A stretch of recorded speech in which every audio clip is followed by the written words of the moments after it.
विद्यार्थी मित्रों छेल्ले आपणे रासायणिक संयोगीकरणना नियमों विषे शीखता हता, जेमां आपणे 5 नियमों विषे वात करवानी हती। दल संचयनो नियम, निश्चित प्रमाणनो नियम, गुणोत्तर प्रमाणनो नियम, गैल्यूसेकनो वायुमय कदनो नियम अने एवोगेड्रोनो नियम। तो जेमां आपणे 3 नियमों विषे गया लेक्चरनी अंदर वात करी के दल संचयनो नियम के जे लेवोजियर द्वारा आपवामां आव्यो हतो तेमना विषे आपणे वात करी हती। त्यारबाद निश्चित प्रमाणनो नियम जोसेफ प्राउस्ट द्वारा आपवामां आव्यो एमना विषे पण आपणे छेल्ले वात पूर्ण करी। त्यारबाद गुणोत्तर प्रमाणनो नियम जे डाल्टन द्वारा रजू करवामां आव्यो हतो एना विषे पण आपणे जोयुं। आजे आपणे गैल्यूसेकनो वायुमय कदनो नियम अने एवोगेड्रोना नियम विषे शीखवानुं छे। तो सर्वप्रथम आपणे मित्रों गैल्यूसेकनो वायुमय कदनो नियम जोईए।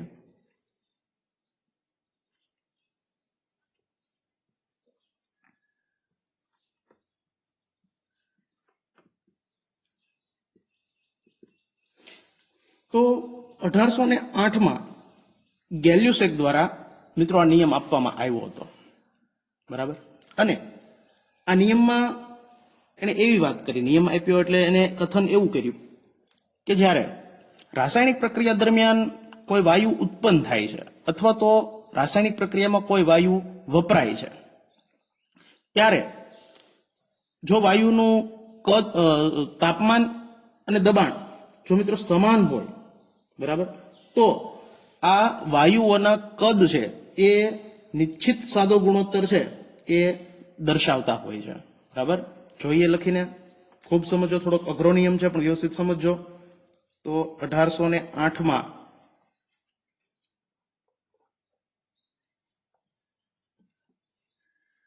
आ नियम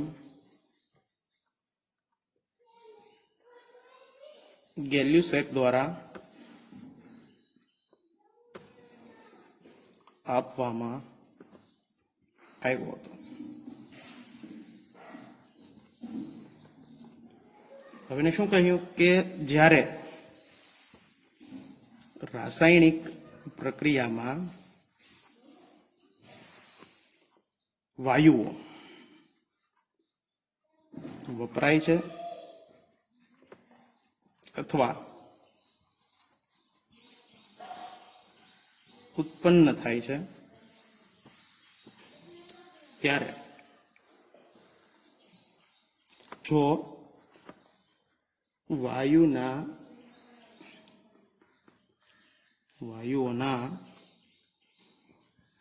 तापमान अने दबाण समान होय तो तेमना कद सादो गुणोत्तर दर्शावे छे। खूब मित्रों समझो के रासायणिक प्रक्रिया दरमियान वायुओ उत्पन्न थाय अथवा वपराय, बराबर। कोई पण रासायणिक प्रक्रिया दरमियान का तो वायु बन्या होय अथवा तो वायु एनी अंदर वपराता होय, प्रक्रिया थवा माटे वपराई जता होय, प्रक्रियक तरीके होय, त्यारे ई जे वायुओ उत्पन्न थाय छे अथवा वपराय छे एमना तापमान अने दबाण जो सरखा होय तो ते वायुओना कद छे एमनो गुणोत्तर छे ई सादो गुणोत्तर दर्शावे छे। मित्रों उदाहरण तरीके खास समझो, उदाहरण जोईए। दाखला तरीके आपणे पाणी बनवानुं उदाहरण लईए तो जो हाइड्रोजन अने ऑक्सीजन आ बंनेने भेगा थाय एटले पाणीनी बाष्प छे ए तैयार थाय, बराबर। हवे 100 मिलीलीटर हाइड्रोजन अने 50 मिलीलीटर ऑक्सीजन जो होय तो हवे जो मित्रों खास समझो कि हाइड्रोजन ने ऑक्सीजन, बराबर, आ बंने प्रक्रियामां वपराय छे। आ पण वायु छे, आ पण वायु छे, बराबर। आ बंने वपराय छे एटले के हाइड्रोजन ने ऑक्सीजन बंनेना तापमान अत्यारे सरखा छे, दबाण पण सरखा छे, बराबर। अने आ बंने जोड़ाय अने पाणीनी बाष्प छे ए 100 मिलीलीटर बने छे तो तेमना आ जे वायुओनो कदनो गुणोत्तर छे जो 100 भाग्या 50 एक सादो गुणोत्तर दर्शावे। कई रीतना तो के 0 0 गया 5 दूने 10 एटले के हाइड्रोजन અને ઓક્સિજનના કદનો ગુણોત્તર કેટલો છે 2:1. કઈ રીતે? જો ખૂબ વ્યવસ્થિત સમજજો કે હાઇડ્રોજન આપણે કેટલો લેવો પડ્યો હતો? હાઇડ્રોજન 100 મિલીલીટર, બરાબર. ભાગ્યા ઓક્સિજન એ આપણે કેટલો લેવો પડ્યો? 50 મિલીલીટર લીધો. તો હાઇડ્રોજન જેમ ઓક્સિજન આ બે ગયા, બરાબર. 5 × 5 × 2 = 10. તો હાઇડ્રોજન જેમ O2, બરાબર. બંનેનો કદનો ગુણોત્તર કેટલો મળ્યો આપણને? H2 અને O2 નો 2:1. તો જો બંનેના તાપમાન ને દબાણ સરખા હોય તો તેમના કદનો ગુણોત્તર છે એ મિત્રો કેવો હોય છે? સાદો ગુણોત્તર દર્શાવે છે. તો મિત્રો અહીંયા ખાસ સમજો, 50 મિલીલીટર ઓક્સિજન સી સંપૂર્ણપણે 100 મિલીલીટર હાઇડ્રોજન સાથે વપરાઈ જાય છે. અહીંયા જરા પણ ઓક્સિજન સી બાકી રહેતો નથી કે જરા પણ હાઇડ્રોજન બાકી રહેતો નથી. અને આ બંને 2:1 પ્રમાણમાં જોડાય છે અને આપણને પાણી છે એ પ્રાપ્ત થાય છે. તો આ નિયમ એકંદરે જોઈએ તો એ નિશ્ચિત કદથી નિશ્ચિત પ્રમાણનો નિયમ છે એ દર્શાવે છે, બરાબર.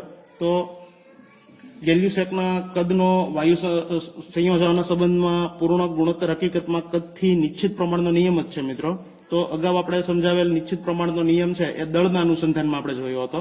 તો ગેલ્યુસેકના નિયમને આપણે યોગ્ય રીતે એવોગેડ્રોના કાર્યોને આધારે 1811 ની અંદર સમજાવવામાં આવ્યો હતો. તો આ નિયમ ફરી પાછો 1811 ની અંદર સમજાવવામાં આવ્યો, બરાબર. તો એમના વિશે વાત કરીએ. એવોગેડ્રોના નિયમ દ્વારા, એવોગેડ્રો દ્વારા આ જ નિયમને થોડો વ્યવસ્થિત રીતે સમજાવવામાં આવ્યો. તો એમના વિશે જોઈએ. ત્યાર પછીનો નિયમ છે એવોગેડ્રોનો નિયમ.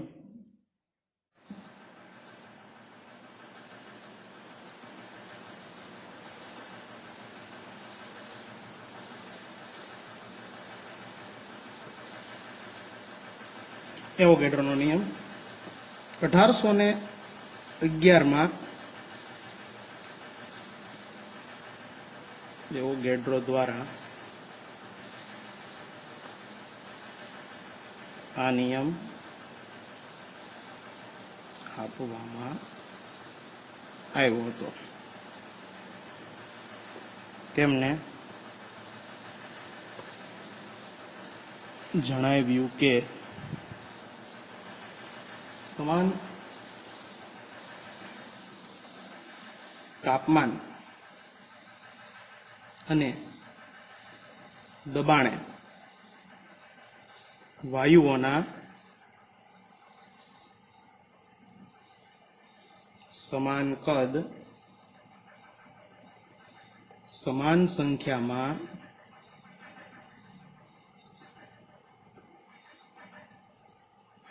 અણુઓ ધરાવે છે. ખાસ સમજો નિયમ મિત્રો કે 1811 માં એવોગેડ્રો દ્વારા નિયમ આપવામાં આવ્યો હતો અને એવોગેડ્રો દ્વારા જણાવવામાં આવ્યું કે દાખલા તરીકે આ બે પાત્ર છે,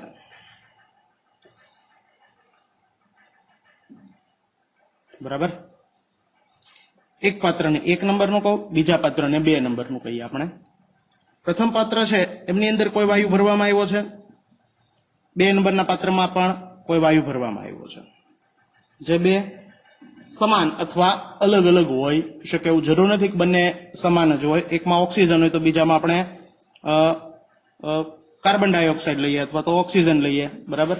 તો અલગ અલગ વાયુઓ છે એ બે પાત્રમાં ભરવામાં આવ્યા છે. પ્રથમ પાત્ર છે જે, બરાબર, 1 નંબરનું, એમનું તાપમાન છે એ આપણે કહીએ T1, જ્યારે આનું તાપમાન છે T2. પ્રથમ પાત્રનું દબાણ P1 છે, જ્યારે બીજા પાત્રનું દબાણ છે P2. આમનું કદ છે V1 અને બીજા પાત્રનું કદ છે V2. હવે જો મિત્રો બંને પાત્રના તાપમાન સરખા હોય એટલે કે T1 બરાબર T2, બંનેના કદ સરખા હોય એટલે કે V1 બરાબર V2, અને બંને પાત્રોના દબાણ સરખા હોય P1 બરાબર P2. તો મિત્રો બંને પાત્રની અંદર રહેલા અણુઓની સંખ્યા પણ સમાન જ હશે. 1 અને 2 પાત્રમાં રહેલા અણુઓની સંખ્યા સમાન હશે. ક્યારે સમાન હોય અણુઓની સંખ્યા? કે જ્યારે બંને પાત્રોના તાપમાન સરખા હોય, જે આ પાત્રનું તાપમાન છે એટલું જ તાપમાન આ પાત્રનું હોય, આ પાત્રનું જે દબાણ છે એટલું જ આ પાત્રનું દબાણ હોય, આ પાત્રનું જેટલું કદ હોય એટલું જ કદ આ પાત્રનું હોય, તો મિત્રો બંને પાત્રોની અંદર કોઈ પણ વાયુ ભરેલા હોય, બરાબર, એમના અણુઓની સંખ્યા બે પાત્રની અંદર સમાન જ જોવા મળશે. તો આ એવોગેડ્રોનો નિયમ ખાસ સમજો. તો એવોગેડ્રો દ્વારા આવી રીતે આ નિયમ આપવામાં આવેલો અને એને જણાવ્યું કે અણુ અને પરમાણુ, બરાબર, એ ખરેખર બંને અલગ અલગ છે, બંને વચ્ચેનો ભેદ છે એ એમને દર્શાવ્યો, બરાબર. તો એવોગેડ્રોએ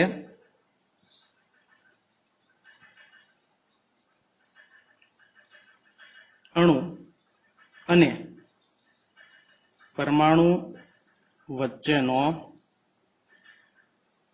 ભેદ સમજાવ્યો હતો.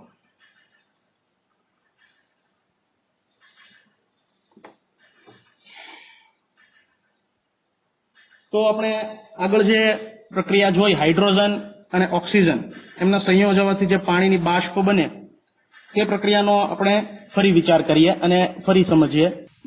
તો હાઇડ્રોજનના 2 કદ અને ઓક્સિજનના 1 કદ, આ બંનેના સંયોજવાથી પાણી 2 કદથી બને છે અને ઓક્સિજન છે એ જરાય વધતો નથી, એટલે કે પ્રક્રિયા પામ્યા વગરનો પીળો રહેતો નથી મિત્રો.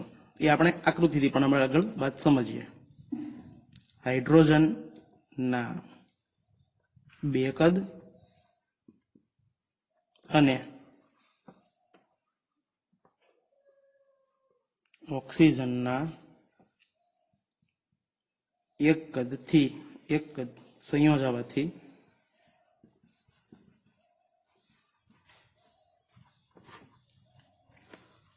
બે કદ પાણીની બાષ્પ બને છે અને ઓક્સિજન પ્રક્રિયા પામ્યા વિનાનો રહેતો નથી, બાકી રહેતો નથી.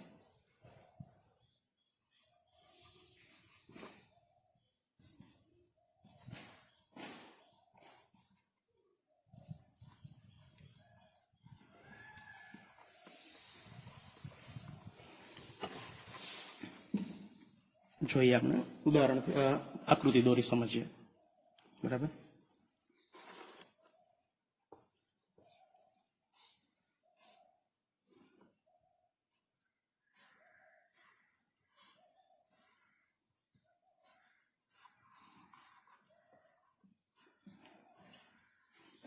તમને ટેક્સ્ટ બુકમાં આકૃતિ 1.9 આપેલી છે, બરાબર. અહીંયા હું હાઇડ્રોજન H2 એને આપણે આગળ જોયું હતું કે H2 ને આપણે આવી રીતના 2 પરમાણુ એકબીજા સાથે જોડાવાથી આવી રીતના તૈયાર થાય, બરાબર. એને આપણે આવી રીતના હું આમ 2 ટપકા દ્વારા દર્શાવું છું.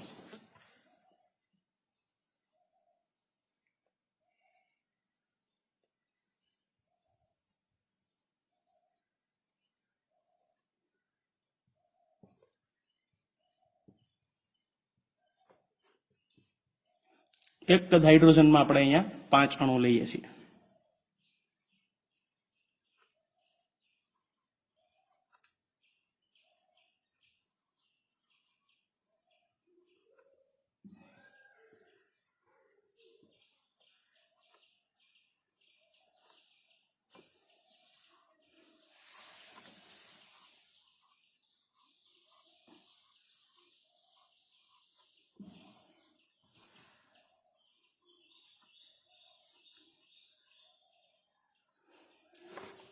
તો અહીંયા 1 કદ હાઇડ્રોજન 1 કદ હાઇડ્રોજન એટલે ટોટલ 2 કદથી હાઇડ્રોજન છે અને 1 કદથી ઓક્સિજન છે, એટલે કે દરેક પેટીની અંદર 5-5 અણુ છે એ રહેલા છે. હવે આ ત્રણેયના જોડાવાથી 2 કદ પાણીની બાષ્પ તૈયાર થશે, બરાબર. કઈ રીતે, જો ખાસ સમજો. પ્રથમ તમને એક પ્રક્રિયા દ્વારા સમજાવી દઉં. H2, બરાબર, આ 1 વત્તા આ બીજો H2 વત્તા 1 O2,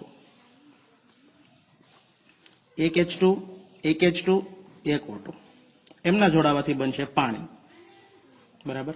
હવે એમનું સમતુલીકરણ કરીએ તો જો હાઇડ્રોજનની સંખ્યા 2 અહીંયા 2 એટલે કે ટોટલ 4 આ એક ન લખો પણ આગળ ખરેખર એક હોય છે દર્શાવવો જરૂરી નથી 4 હાઇડ્રોજન કરવા માટે આપણે કેટલા મૂકવા પડે 2 બરાબર।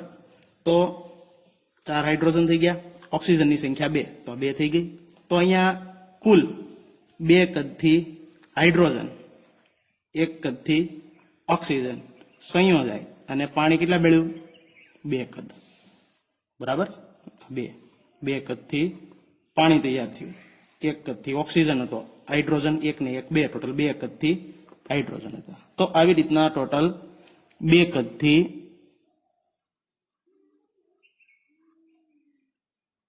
પાણી બાષ્પ તૈયાર થશે। હું પાણીના અણુ દર્શાવું છું આવી રીતે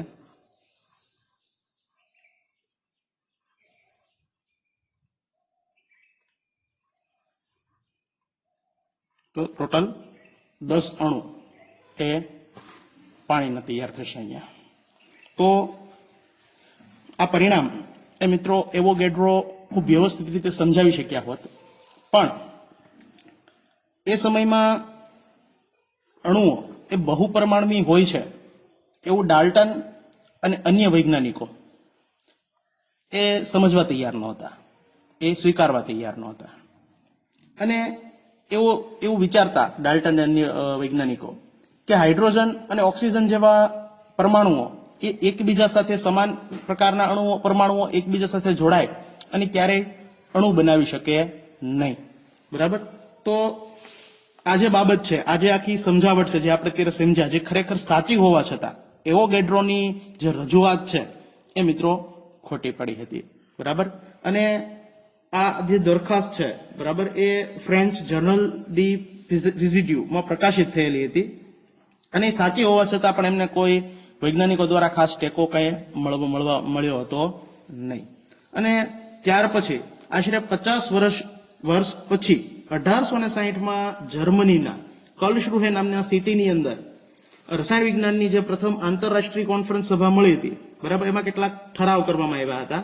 તો આ સભામાં કેનિઝારો નામનો વૈજ્ઞાનિક જે છે એમના દ્વારા એક રાસાયણિક તત્વવિજ્ઞાનના અભ્યાસનો એક સ્કેચ રજૂ કરવામાં આવ્યો હતો અને આ એવોગેડ્રોનું જે કાર્ય છે એમને મહત્વ છે એ આપવામાં આવ્યું હતું મિત્રો।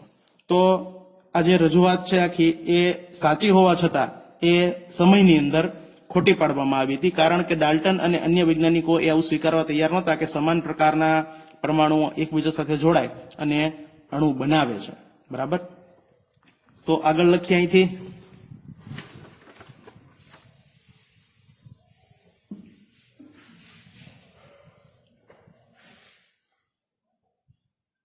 તો એવોગેડ્રો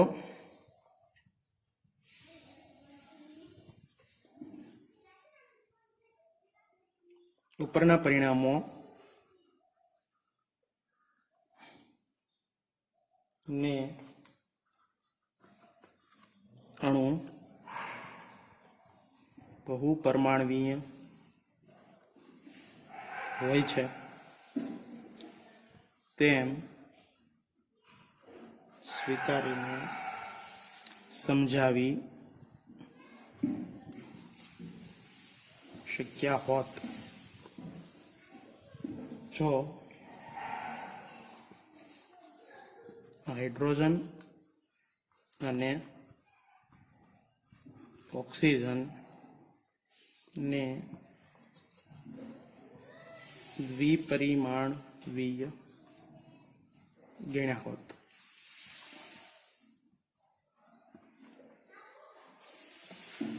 તો ઉપરોક્ત પરિણામો સરળતાથી સમજી શકાય પરંતુ તે સમયે ડાલ્ટન અને અન્ય વૈજ્ઞાનિકો એવું માનતા હતા કે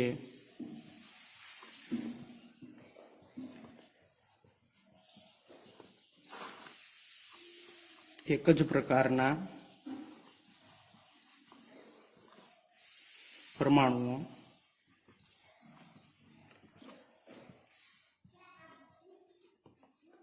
એકબીજા સાથે સંયોજાઈ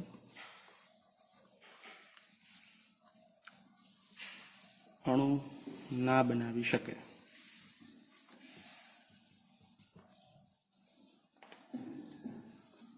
તો આ બધા જે કાંઈ ઉપરોક્ત પરિણામ છે એ આપણે વ્યવસ્થિત રીતે ક્યારે સમજી શકીએ કે જ્યારે આપણે સ્વીકારવું પડે કે હાઇડ્રોજન અને ઓક્સિજન આ બંને બહુપરમાણવી અણુઓ છે. સમાન પ્રકારના પરમાણુઓ એકબીજા સાથે જોડાઈને અણુ તૈયાર થાય છે. બરાબર, એ સ્વીકારીએ તો આપણે આ જે રજૂઆત છે બરાબર એ વ્યવસ્થિત રીતે સમજી શકીએ. પણ એ સમયની અંદર એવોગેડ્રો સમજાવવામાં નિષ્ફળ રહ્યા હતા, કારણ કે એ સમયમાં ડાલ્ટન અને અન્ય વૈજ્ઞાનિકો પણ એવું સમજતા હતા કે સમાન પ્રકારના પરમાણુઓ એકબીજા સાથે જોડાય અને અણુ બનાવી શકે નહીં. તો એવોગેડ્રોની આ દરખાસ્ત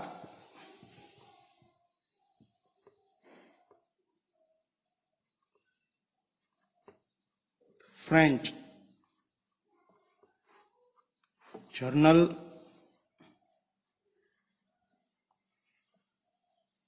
ડી ફિઝિડ્યુ માં પ્રકાશિત કરવામાં આવેલ, પ્રકાશિત થયેલી, અને તે સાચી હોવા છતાં તેને ખાસ ટેકો મળ્યો ન હતો.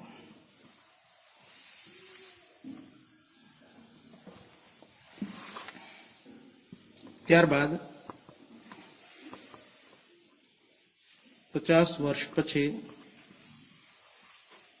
1860 જર્મનીના કર્લશ્રુહે માં રસાયણ વિજ્ઞાનની આંતરરાષ્ટ્રીય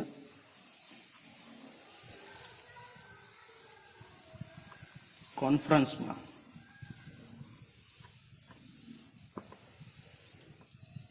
કેટલાક ઠરાવો કરવામાં આવ્યા હતા. આ સભામાં કેનિઝારો એ રાસાયણિક તત્વજ્ઞાન ના અભ્યાસનો એક સ્કેચ રજૂ કર્યો હતો.